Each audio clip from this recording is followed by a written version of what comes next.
समीक्षात्मक बैठक थी, क्या दिशा निर्देश दिए गए? गृह विभाग का समीक्षा बैठक रखा था। मूल रूप से क्या है, हम ऊपर विभाग के बड़ी योजना या बड़ा काम तरफ सबका ध्यान रहता है, लेकिन विभाग के इतने ब्रांचेज रहते हैं, छोटे छोटे शाखा, उधर किसी का ध्यान नहीं होता। तो काफ़ी दिनों से मैं चाह रहा था कि उधर भी ध्यान दें और उसको भी ज़रा सख्त करें। इससे बहुत छोटा होता है हमारा नगर सेना या फायर या फोरेंसिक लैब, तो उस तरफ किसी का ध्यान नहीं होता, कोई समीक्षा नहीं करता। वहाँ काम करने के लिए सेटअप है, ऑपरेटर्स है, उनको प्रॉब्लम्स क्या है, जल्दी जांच हो, विसरा रिपोर्ट जल्दी आए, उसके लिए क्या करना। तो इसलिए एक थोड़ी बड़ी बैठक आज मैं रखा था और सभी विभागों की समीक्षा किया। जैसे जेल की बात, अभी हमारा नया जेल बना नहीं है, बिलासपुर का तो हो गया, काउंसलेशन नियुक्त वगैरह हो गया, सब बनेगा। रायपुर भी ज़मीन फाइनल हो गया, उसका भी जल्दी करेंगे। पर अभी जो आते हैं कैदी, उसके लिए जगह जब छोटा पड़ता है तो अंदर में नया नया बैरक कहाँ बना रहे हैं, कितने सीट बढ़ा दिए, उसको जल्दी करें। दूसरा बात, मैं डीजी जेल को जैसे निर्देश किया, एक बार आप प्रैक्टिकली सारे जेल खुद विज़िट करके आओ और विज़िट करके फ्रंट जब घुसो, वहाँ से अंदर की उनका किचन देखो, उनका टॉयलेट देखो, उनका बैरक देखो, उनके कपड़े कहाँ सिलाई हो रहा है वो देखो, विज़िटर्स कहाँ रहते हैं वो देखो, परिवार से मिलने का क्या है वो देखो, स्वास्थ्य उनका जांच होता है वो, तो सारे विज़िट, महिला सेल को अलग देखो। तो सारे चीज़ को देखने के बाद आओ, आके फिर प्रोग्राम बनाओ, बजट बनाओ और एस्टिमेट बनाओ, राशि कहाँ कैसे क्या क्या होती वो करें। वैसी फोरेंसिक लैब के विषय में कहाँ है क्या है, वैसी फॉरेस्ट उसका नगर सेना वाला, अभी जैसे बारिश आ रहा है, बाढ़ आएगा, बचाने को होता है, आग लगता है, उसमें फॉरेस्ट क्लियरेंस का। तो ये छोटी छोटी चीज़ बारीक देखते देखते जेल का, इनका सब करके फिर हमारा अभियोजन की तरफ ध्यान नहीं होता। अभियोजन में कि हमारे जो कर्मचारी वहाँ हैं, कभी कभी क्या होता है कि हमारा हमारा अधिकारी है लेकिन रहता वो कलेक्टर के अंडर में है, तो हमारा दिशा नहीं, हमारे यहाँ हॉस्टाइल हो जाते हैं। हमारे प्रकरण पेश हुआ, प्रकरण लंबित हुआ बहुत लंबा, तो हॉस्टाइल हो जाते हैं हमारे गवाह। तो वो क्यों होता है? फिर कई बार ये होता है, आम आदमी जो है, नागरिक को हॉस्टाइल हो, समझ में आता है एक बार चलो, पर हमारा पुलिस विभाग का ही अधिकारी, हमारा एएसआई एसआई, वो भी हॉस्टाइल हो जाता है। तो उस पर हम क्या कार्रवाई कर रहे हैं अब तक, ये सारी समीक्षा एक एक चीज़ बारीक बिंदु से, और उसके लिए फिर निर्देश की वो हॉस्टाइल होता है तो उसकी जांच कौन करेगा, उसको सस्पेंड करेगा, टर्मिनेट, और सारे रूल्स रेगुलेशन को वेरीफाई करके नया निर्देश, जैसे आईजी को उसको बार बार समीक्षा करनी, या हाई कोर्ट ने, सुप्रीम कोर्ट ने निर्देश दे दिया एसपी को कि इसके लिए कार्रवाई करो, कार्रवाई उसके ऊपर हुई नहीं तो मैसेज नहीं आती। ये हर चीज़ की बारीकी से आज विश्लेषण करके नियम में कहीं परिवर्तन करना है। जैसे आबकारी एक्ट है, हम पकड़ते हैं, पकड़ के कोर्ट में पेश किए तो वो अवेलेबल है, तुरंत जमानत हो जाता है, दूसरे दिन फिर वो उसमें लग जाता है। तो किसमें हमको धारा, नियम, कानून कायदा में परिवर्तन करने की आवश्यकता SC/ST एक्ट में है, पास्को है, सब चीज़ को बारीकी से, हर चीज़ को आज हम लोग समीक्षा किए हैं।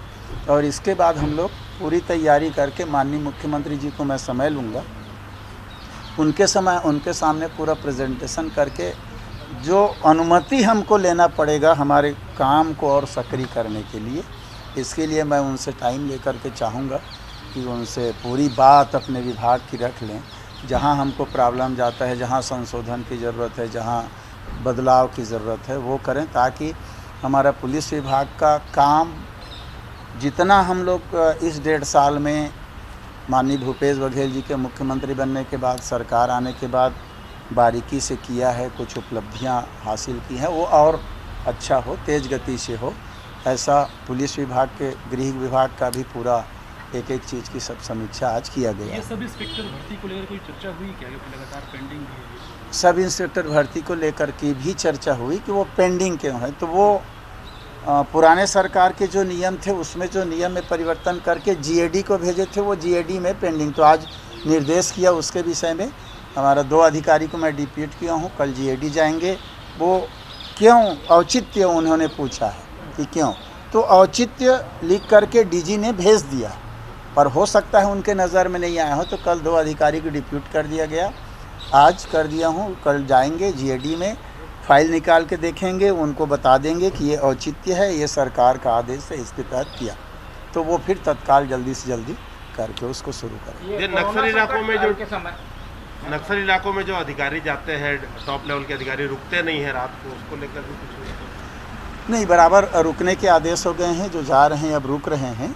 और अभी नया बीच में चला कोई स्ट्रेस में आ जाते हैं, तनाव में, उस पर भी चर्चा हुई, तो अधिकारी जाके रुकें।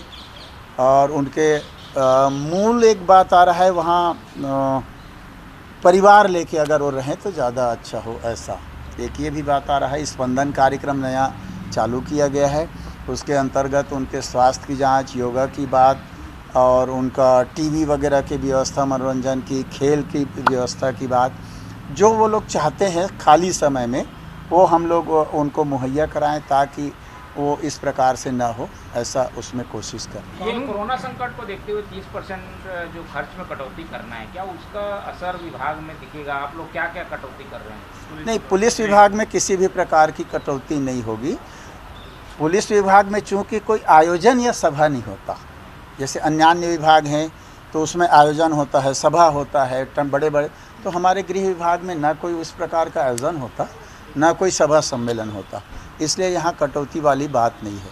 हमारा मूल है खर्च, जो गाड़ियाँ हैं, वेपन्स, हम गाड़ी भी नया गवर्नमेंट से मांग नहीं रहे, पुरानी गाड़ी हम 600 बेच दिए, हमारा जो वो पैसा जमा हुआ उतनी गाड़ी 300 गाड़ी खरीदने की अनुमति दे दीजिए, हम नया बजट भी नहीं चाह रहे हैं, तो हमारे यहाँ खर्च कटौती वाली बात नहीं आएगी। नक्सल मुद्दे को लेकर खास तौर पर और कानून व्यवस्था की दृष्टि से क्या आपने समीक्षा की और क्या दिशा निर्देश दिए गए?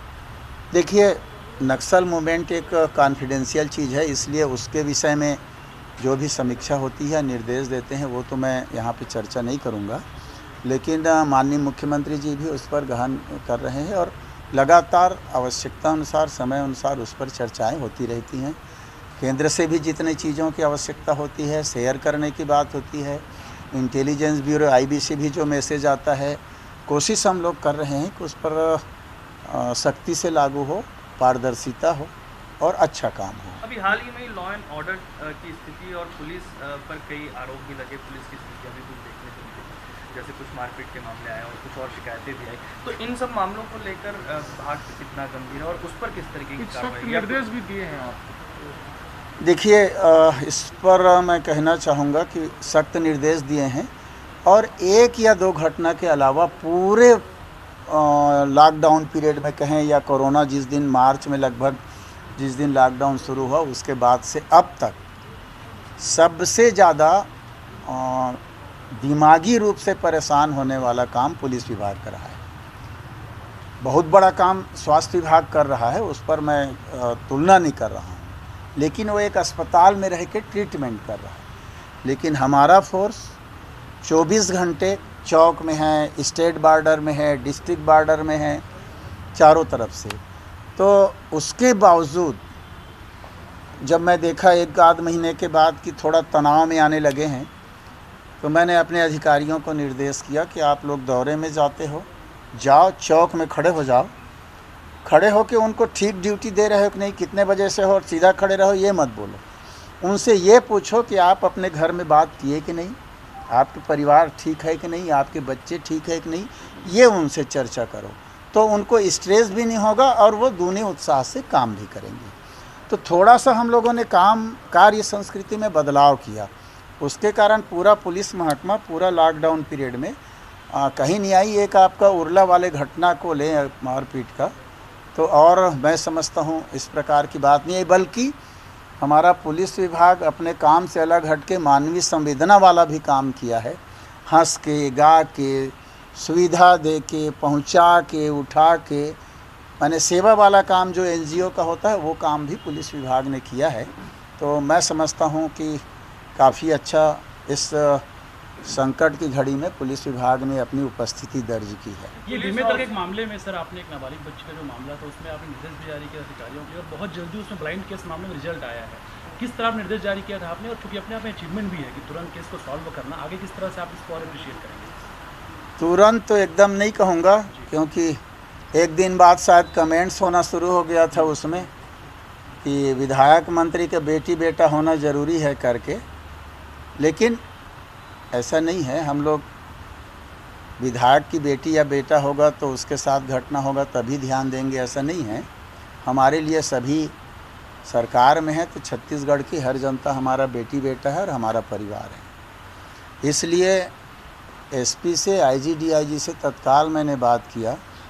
असल घटनाक्रम हो रहा था कि जहाँ पे उसने उठाया उसके बाद से उसका वो 5 घंटे का डिफरेंस हमको नहीं मिल रहा था। फिर सारे सीसीटीवी कैमरा और उस अंतराल का देखने के बाद फिर वो पकड़ में आए। मैंने एसपी से 3-4 बार बात किया कि थोड़ा सख्ती करो और अगर आपको लगता है कि नहीं हो पा रहा है तो बताओ, मैं यहाँ से दूसरे जगह से और उसके जानकार आदमी भेजता हूँ। जैसे आपको याद होगा बिलासपुर में एक 3-4 साल के बच्चे का हुआ था 1 साल 1.5 साल पहले, और वो 2-3 दिन हो गया था, मिल नहीं रहा था और हमको डर ये हो रहा था कि वो बच्चा रोएगा चिल्लाएगा तो मर्डर मत कर दे, ये डर था। तो फिर उसके बाद हम दुर्ग के एसपी था प्रखर पांडे, उसको बालोद के एसपी, लोग थोड़ा उसमें ज़्यादा इन्वॉल्व, तो ये दोनों को फिर वहाँ भेजा गया और फिर रात और दिन करके बढ़िया करके सुबह 4 बजे नींद में सब रहते हैं उस समय फिर बच्चे को रिकवर किया गया।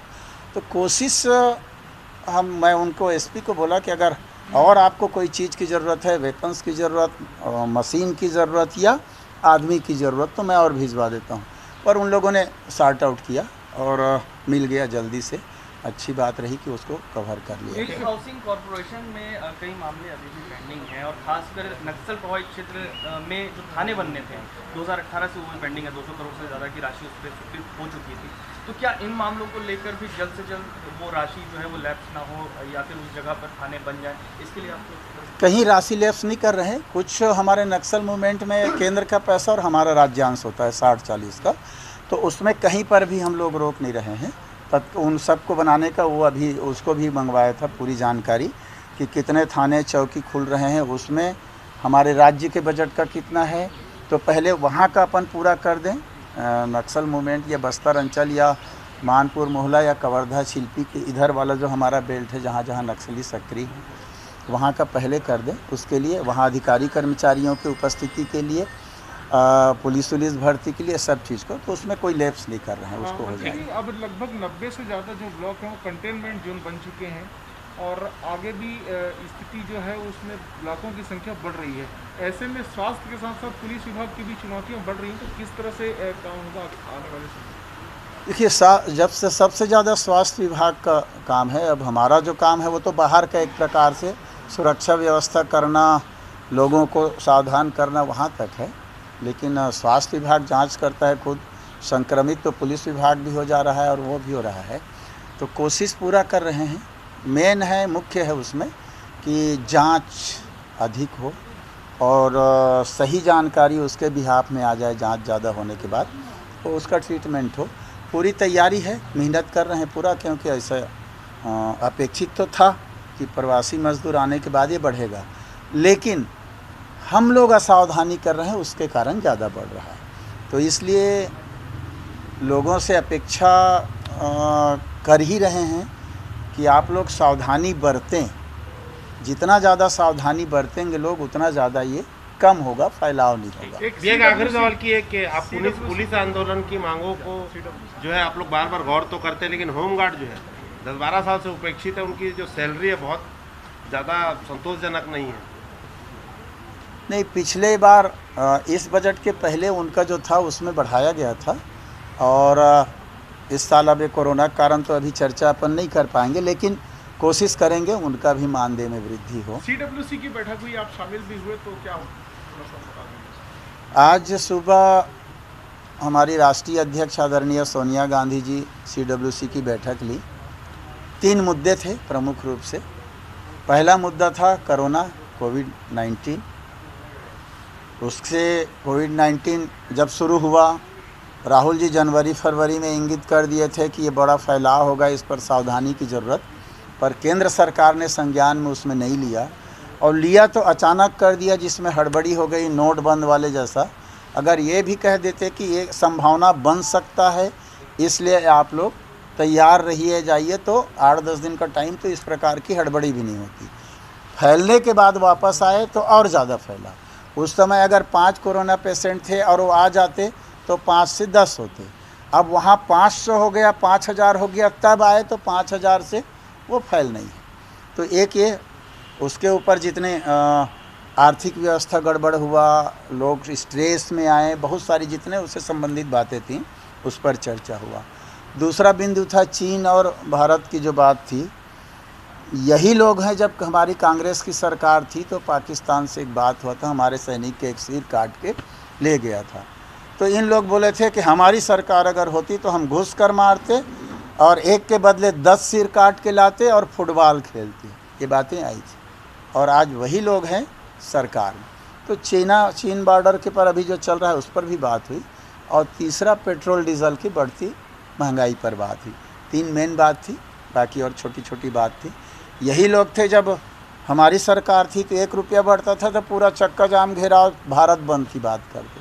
तो आप लोग कुछ करेंगे क्या आंदोलन की कोई आंदोलन तो करना है, लेकिन अब इसके कारण किस स्वरूप क्या हो ये मुख्य बात है। अब वो वीसी से करते हैं तो आम जनता उसको नहीं जानती कि 4 लाख लोग इसमें सम्मिलित हुए हैं वाली बात। तो स्वरूप अभी इसका संक्रमण कोविड के कारण बदला हुआ है। पढ़ा लिखा व्यक्ति जो उसमें भाग लेता है वो तो जान लिया कि कितने लोग उसमें किए, लेकिन अब आम आदमी, गांव का आदमी उसको नहीं जानता। स्वरूप का हो, विरोध का क्या हो, ये तो ज़रूर ऑल इंडिया कांग्रेस कमेटी तय करेगी। धन्यवाद। जल्दी तय कर दो, है? जल्दी तय